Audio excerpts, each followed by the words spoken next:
So it's really important that you master this simple movement, because no matter how good or bad you are as a male stripper, if you're good at grinding, then that can change everything.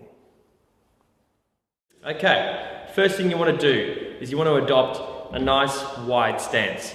We can't really do the hip grinding movement when you're standing with your feet close together upright. It's going to look a little bit awkward, a bit weird. I don't know really what this actually looks like, but definitely the first thing you want to do is widen your stance, okay? Once you've got that stance wide, you want to drop your center of gravity, so bend your knees and bring yourself a little bit lower, okay?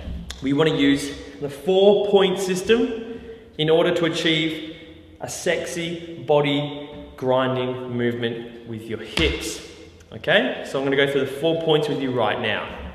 The first point is to move your hips to the side, okay? So we're going to just move our hips to the side.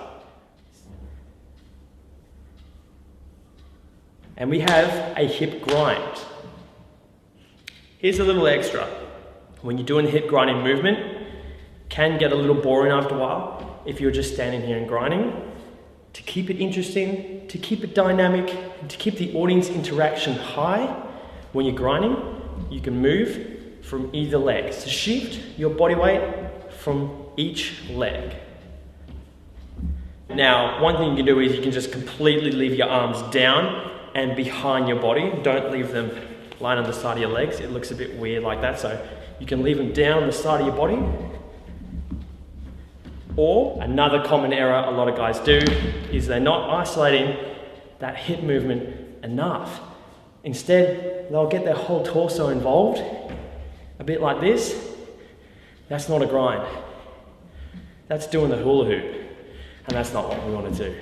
Now, once you've learned to grind with your hips and your chest, you can then begin to transition between the two grinding movements with a sexy body roll.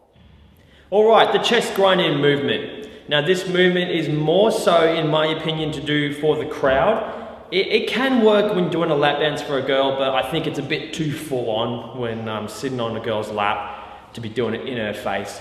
But I think it's a really good eye-catching move for the crowd when you're dancing on stage at a strip club or for a show. So let me show you how you do it. This move, unlike the hip grind, it doesn't have to be done low, okay? It can be done low, but it can also be done high.